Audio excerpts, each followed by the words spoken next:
காற்று எரிசக்தி உற்பத்தியில் உலகளவில் 4ஆம் இடம் பிடித்த இந்தியா. பிரதமர் நரேந்திர மோடி பெருமிதம்.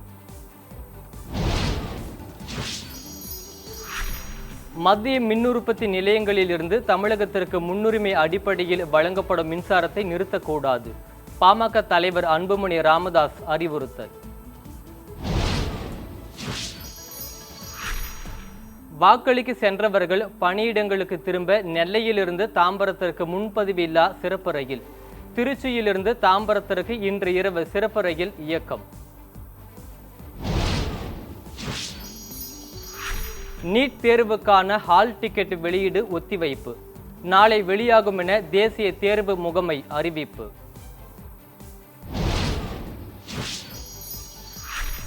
தயாரிப்பாளர்களின் பிரச்சனைகளுக்கு தீர்வு காண முன்வராத நடிகர்களை கண்டித்து வரும் மே 2ஆம் தேதி வேலை நிறுத்தம். சென்னையில் நடைபெற்ற தமிழ் திரைப்பட தயாரிப்பாளர் சங்க பொதுக்குழு கூட்டத்தில் தீர்மானம் நிறைவேற்றம். தமிழ்நாட்டின் உள் மாவட்டங்களில் அதிகபட்ச வெப்பநிலை 3 டிகிரி செல்சியஸ் வரை உயரும். வானிலை ஆய்வு மையம் தகவல். மேற்கு தொடர்ச்சி மலை மாவட்டங்கள் மற்றும் தென் தமிழக கடலோர மாவட்டங்களில் லேசான மழைக்கு வாய்ப்பு. நீலகிரி, கோவை, தேனி மாவட்டங்களில் மிதமான மழை பெய்யக்கூடும் என வானிலை ஆய்வு மையம் தகவல். மதுரை மீனாட்சி சுந்தரேஸ்வரர் கோவில் சித்திரை திருவிழா கோலாகலம். மீனாட்சி அம்மனுக்கு பட்டாபிஷேகம்.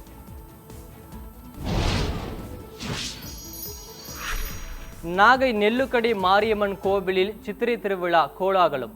திரளான பக்தர்கள் நீண்ட வரிசையில் நின்று பாலாபிஷேகம் செய்து வழிபாடு.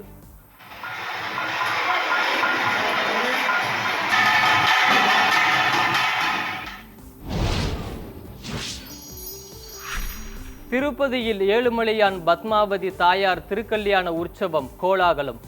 மலர்கள், பழங்களால் அலங்காரம் களை கட்ட மனமுருகி வேண்டிய பக்தர்கள்.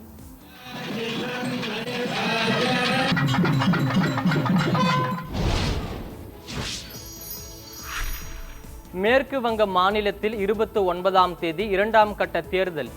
பாதுகாப்பு ஏற்பாடுகளை தீவிரமாக மேற்கொண்டு வரும் தேர்தல் ஆணையம்.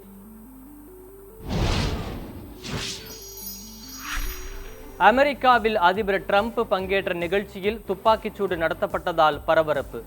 அதிபர் டிரம்ப் மற்றும் அவரது மனைவி மெலனியாவை பாதுகாப்பாக வெளியேற்றிய வீரர்கள்.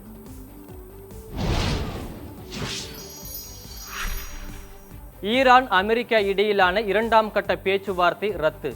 பாகிஸ்தான் செல்லவிருந்த அமெரிக்க குழுவின் பயணத்தை ரத்து செய்ததாக டிரம்ப் அறிவிப்பு. ஈரான் தலைநகர் தெஹ்ரானில் இருந்து மீண்டும் சர்வதேச விமான சேவை தொடக்கம். போர் நிறுத்தம் தொடர்வதை அடுத்து நடவடிக்கை.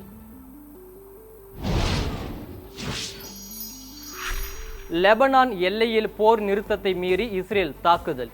அமெரிக்கா அறிவித்த போர் நிறுத்தத்தை மீறி லெபனானுக்குள் நுழைந்த இஸ்ரேலிய ராணுவ தாங்கிகள்.